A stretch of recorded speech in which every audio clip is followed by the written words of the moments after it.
Welcome back to the Manc Entrepreneur YouTube channel and to another Mondays Don't Suck episode. Remember, if you don't like Mondays, chances are it's what you were doing with your Monday that's the problem, not Monday itself. And we try and do these every week to try and give your Monday the kickstart in the right direction and to help you keep motivated throughout Monday and the rest of the week too. Now, as always, we use, or should I say, I use Mondays as a bit of an opportunity to look back at what I did last week, what I've got coming up this week, and before getting on to the main subject of the day, which is accountability and how important that is in both business and life in general. So with that said, looking back over last week, it was a tough one last week, and I'll explain why in a minute. But as you'll know, last week I had just left the dentist. So we did the live episode in the car. The next day, Hyperoptic came to install the socket. However, they have still yet to do the link up between the cab downstairs and my apartment. So we're still on the old slow internet at the minute. Looking forward to being able to showcase that when it goes live. And then Wednesday, Thursday, Friday, all honesty, I escaped in the afternoon. The weather was nice. And that's where you saw Friday's episode again in the car. And Wednesday, Thursday was just business as usual. However, last week, unfortunately, Matt, my business partner with the main business, was ill, had the flu, was spent a lot of the week in bed.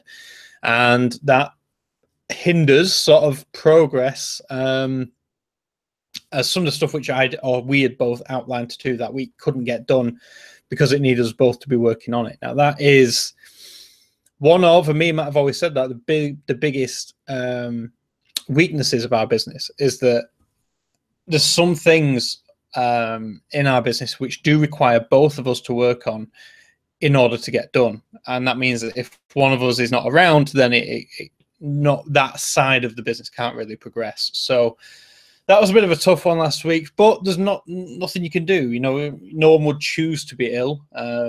So you know, instead it was just largely a bit of an admin week, preparing things that I could, great content going out. We had a few wins on eSeller Cafe, which is the sort of news / publishing website that myself, Matt, and Richard run together. We got featured on Google News, I think, in the second spot for the term Amazon returns, and a piece that Richard had wrote on that blew up very well. You know, we had our we had 2 record-breaking days last week, which was great. So that was good. We also got featured on an Etsy forum, which was nice for an Etsy news piece that we did. And then also Richard again posted a monster article on the eBay Open recap. And again, that got picked up by eBay, shared, and that did fantastically well as well. So we had a fantastic day for eSeller Cafe last week. It was a great day for news. Which brings us on to today. Today is the eSeller Cafe news roundup where me, Matt, and Richard go live on YouTube, almost in a bit of a podcast style, and discuss the news of last week and what the impact is for both sellers and buyers alike. So, yeah, check out esellercafe.com if you haven't heard about it before.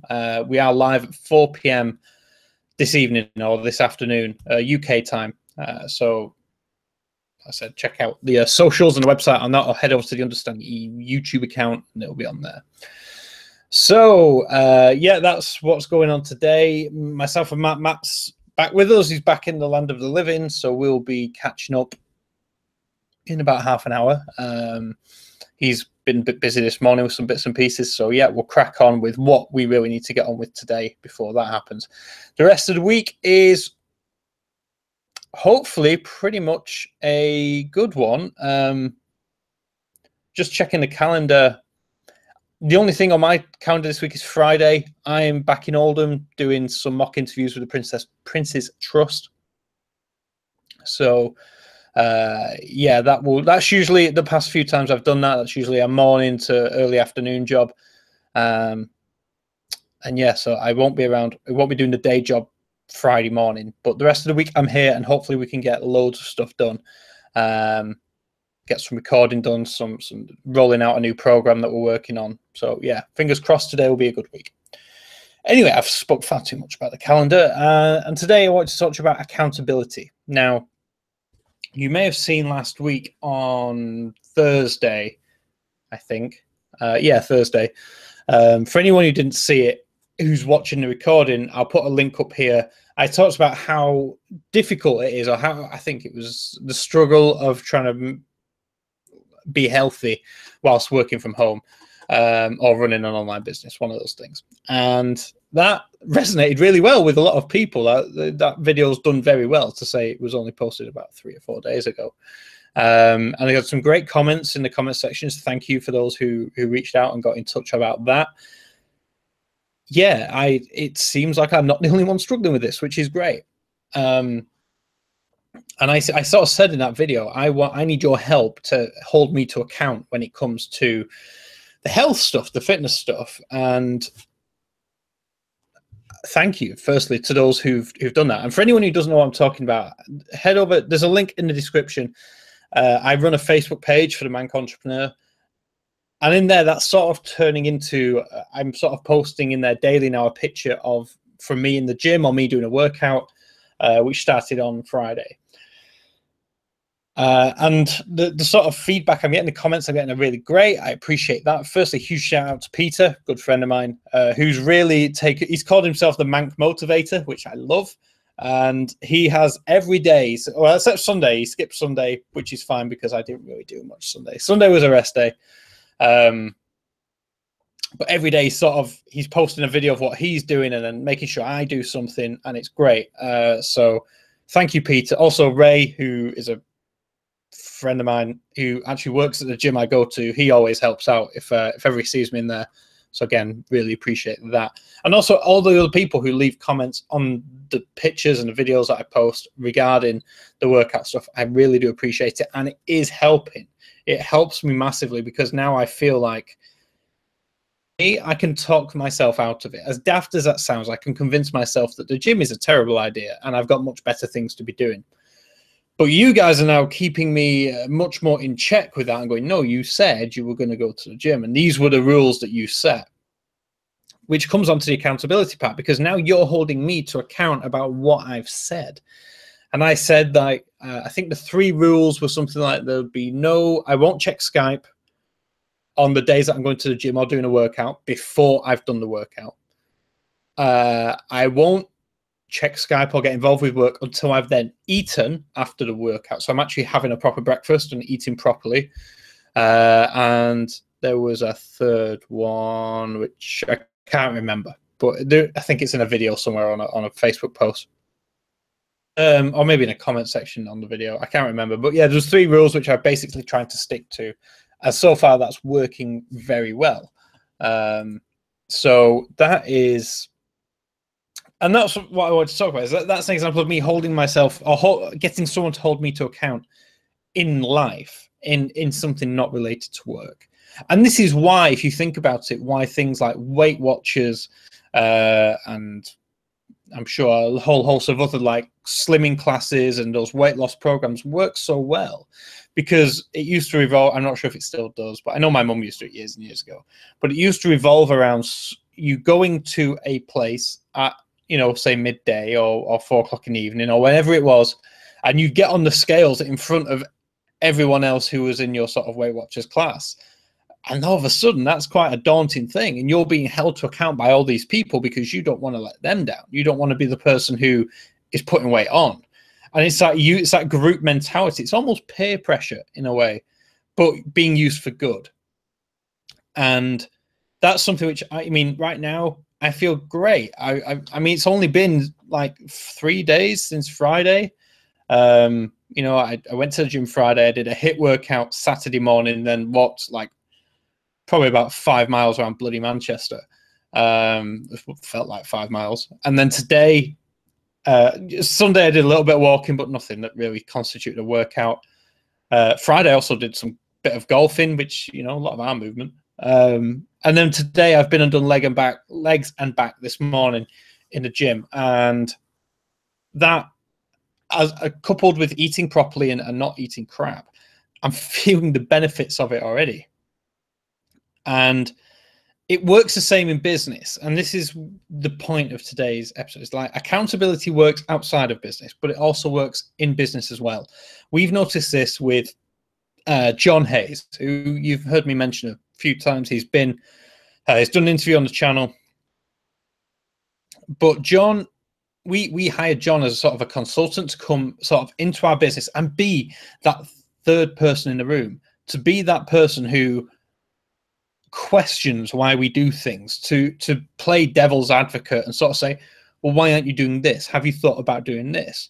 Here's an idea. You know, John is one of the reasons where Resell a Cafe came from. And that was like right back in our first ever meeting. It was an idea that me and Matt had over a year ago, and then John sort of brought it back up and went, well, why don't you move on it now? And me and Matt just looked at each other and went, let's do it. And that's when we launched that within 3 or 4 weeks, I think, 3.5 weeks. So having that third person to hold you to account is very important, and also can be very beneficial, because I say this a lot when it comes to business. Nobody knows your own website better than you do. If you're running an online business, you look at that website every day. You know where things are. You get blinded by it. You know, you don't see things with fresh eyes anymore. And sometimes it's those fresh eyes that can see the holes which you're overlooking. And it's exactly the same with business. And that's exactly what, you know, when I used to be a consultant, that's what I would do. I'd walk into a business with a very sort of brief understanding of what they did, and then I'd find the holes. I'd find the weaknesses that they couldn't see anymore because they were too close. And that's why we always say, if you're running an online business, you have to sort of step back. But sometimes that isn't enough. You need the fresh pair of eyes. You need the fresh insight. And I think that is, you know, something which a lot of people could use who probably don't have that third person, that second person. You know, I say third person because I have Matt as well, but who maybe don't have the second person if you're running something on your own, or if you have a business partner, that third person who maybe isn't as invested in the business, but still you're paying them, so they're trying to help you. And I think ultimately having that accountability is very important. You need someone to hold you to account. No matter what goals it is that you're trying to reach. Like I said, with me, just trying to get in better shape and trying to lead a healthier lifestyle. That's one thing. And now having so many people on my case saying, have you been to the gym? What have you done? What are you eating? That sort of thing. That's important. But again, in business, having that third person, that second person to challenge why you do certain things, why you don't do other things, is incredibly important. So what I'd want to say, if you're watching this right now on Monday and you're thinking, I don't have the third person, I don't have someone else to hold me to account, I'm just holding myself to account, that's fine. And if you've just started, that's fine. That's how most people will get started. You're on your own. You have to be on your own. If you've grown to a level where, you know, you've maybe got team members involved and you're a little bit bigger than what you once were, now is perhaps the time where you need to start thinking, you know, if you've got someone close to you who you trust, that person can hold you to account. But sometimes you need someone with expertise outside of that. And I would say now would be a great time to start reaching out to maybe some of these people and getting their opinion, just that second opinion, that third set of eyes, second set of eyes, to say, right, have you thought about this? Why are you not doing that? And again, it's just that hold you to account. Don't get complacent. Don't get lazy. You know, some people don't need it. Some people are incredibly self-motivated. And I am one of those people normally, but I, like with business, I would say I'm pretty self-motivated, but with health stuff, it's too easy for me to not do it. So that's why I need that one person, that two people, that however many people, to help me stay on track, hold me to account. And I think that would be, that's something which I think that's the takeaway from today's episode. Think about this week. How could you utilize someone to hold you to account, for you to be responsible to someone else? If you don't do something, you've let them down. And if you're that type of person, that you won't do that. You won't let that happen. You cannot let someone down. That's what I think for today. Let me know what you think in the comment section. Do you have someone who already holds you to account? Let me know. What do you need help being held accountable to? I'd love to hear your thoughts, any comments that you have, like I said, in the comment section below. If you've enjoyed this video, hit the like button and subscribe if you are new. There's new content every single weekday. And with that said, I'll catch you, as always, in tomorrow's video. See you then. Bye.